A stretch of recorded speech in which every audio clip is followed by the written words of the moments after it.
जय हिंद। तो समझते हैं एनआईएस डीएलएड को लेकर कुछ प्रमुख व महत्वपूर्ण खबरों का आगाज मैं आप लोगों के साथ इस छोटी सी वीडियो के माध्यम से करने वाला हूं।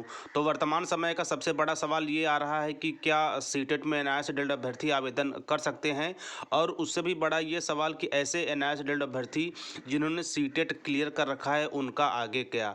इसी क्रम में सबसे महत्वपूर्ण बीपीएससी 0.3 की भर्ती तो हाथ से निकल गई, या यूँ कह सकते हैं सामने से निकल गई है, लेकिन आगामी 0.4 बीपीएससी शिक्षक भर्ती हाथ से न निकलने पाए, इसमें आवेदन के मौकों के लेकर बड़ी खबर पर चर्चा करेंगे।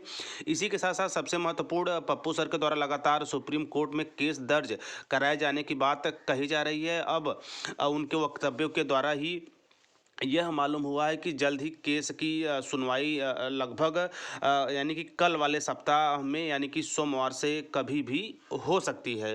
तो कुछ महत्वपूर्ण पहलुओं पर चर्चाएं करेंगे। तो सबसे पहले सीटेट की बात कर लेते हैं। तो देखिए, अभी तक केंद्रीय शिक्षक पात्रता परीक्षा या सीबीएसई की तरफ से एनआईएस डीएलएड को लेकर किसी तरह की विशेष टिप्पणी या किसी तरह की विशेष अपील के तहत कोई महत्वपूर्ण ऑफिशियल लेटर जारी नहीं किया गया है। इसलिए हम चिंता मुक्त होकर पेपर 1 और पेपर 2 का आवेदन कर सकते हैं। हालांकि अभी देखा जाए वर्तमान समय में तो काफ़ी बड़ी संख्या में एनआईएस डीएलएड अभ्यर्थियों ने सीटेट क्लियर कर रखा है।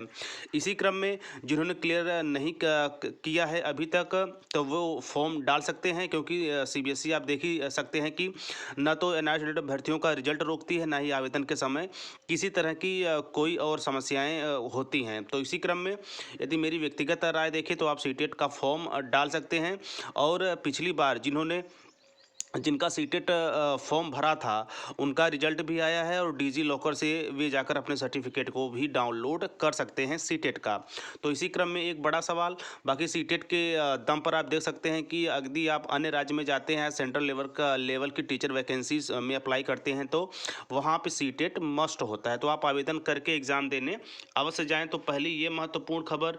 दूसरी ये सबसे बड़ी सूचना ये भी है कि जिनका सीटेट पेपर क्लियर हो चुका है, हालांकि सुप्रीम कोर्ट के 11/8/2023 के जजमेंट ने एक बड़ा ही दुष्प्रभाव एनआईएस डीएलएड अभ्यर्थियों के शिक्षक परिवार के ऊपर, उनके कैरियर के ऊपर डाला है। हालांकि इसके मद्देनज़र बिहार हाई कोर्ट में एक महत्वपूर्ण केस चली है, लेकिन अभी तक उसकी मेंशनिंग स्लिप तो हो चुकी है, लेकिन अभी फर्स्ट हियरिंग डेट नहीं मिली है। इसी क्रम में सबसे महत्वपूर्ण काफ़ी चीज़ों की जांच परख के बाद सुप्रीम कोर्ट में एक नए केस की दावा पप्पू सर के द्वारा किया जा रहा है, और जल्द ही उसकी फर्स्ट हियरिंग भी होगी। तो जैसे ही उसका केस स्टेटस होता है मैं आप लोगों के साथ साझा कर दूंगा। इसी क्रम में गजट नोटिफिकेशन के लिए आपने देखा होगा दिल्ली से भी जो है कि महत्वपूर्ण पैरवी नंदन बोहरा सर की तरफ से चल रही है। उसमें भी जो डॉक्यूमेंटेशन के काम होते हैं, जो कागजात के काम होते हैं, वो कार्यवाही समाप्त हो चुकी है, सभी चीज़ें कंप्लीट हो चुकी है। जल्दी फर्स्ट हियरिंग के साथ वह भी केस मजबूती के साथ आगे बढ़ेगी। तो बड़ी खबर के अंतर्गत बीपीएससी 4.0 में एनआईएस डीएलएड अभ्यर्थियों को मौका जो है कि लेना है। इसी क्रम में हमारे पास कुछ एक रास्ते और बचे हैं, जिनमें कि supreme court case, gazette notification case अपने आप में काफ़ी महत्वपूर्ण रोल अदा कर सकती हैं, काफ़ी निर्णायक फैसले दे सकती हैं।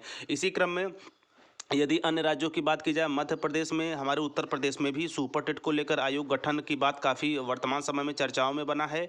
तो लगातार आप देख रहे होंगे कि चुनाव के बाद शिक्षक भर्ती का लगातार ऐलान हो रहा है, और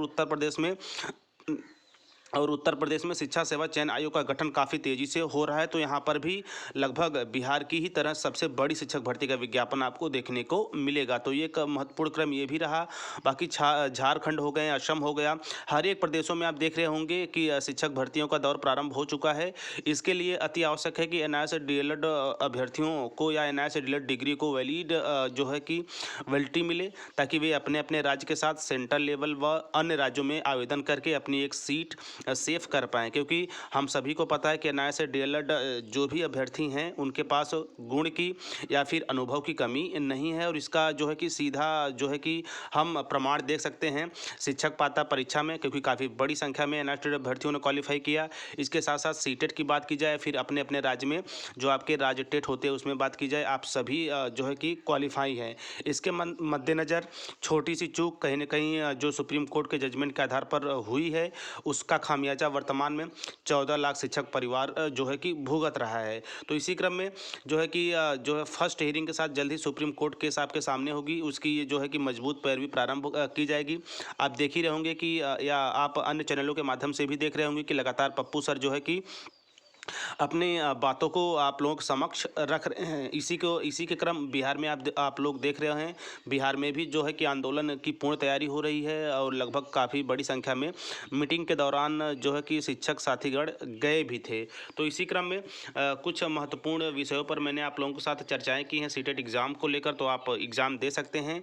इस बेस पर मैं बोल रहा हूं क्योंकि जो है सीबीएसई की तरफ से अभी एनआईएस डेट को लेकर स्पष्टीकरण या फिर किसी तरह की मनाही नहीं की गई है। तो आप आवेदन करें और एग्ज़ाम देने जाएं। पेपर 1 और पेपर 2 आप दोनों दे सकते हैं, क्योंकि पेपर 2 के लिए जो है कि 50% ग्रेजुएशन के साथ 2 वर्षीय डिप्लोमा मांगा जाता है। तो ये रहा कुछ एक महत्वपूर्ण अपडेट।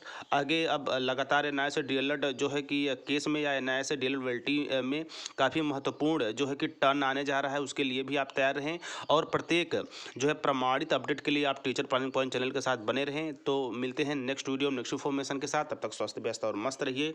जय हिंद, वंदे मातरम।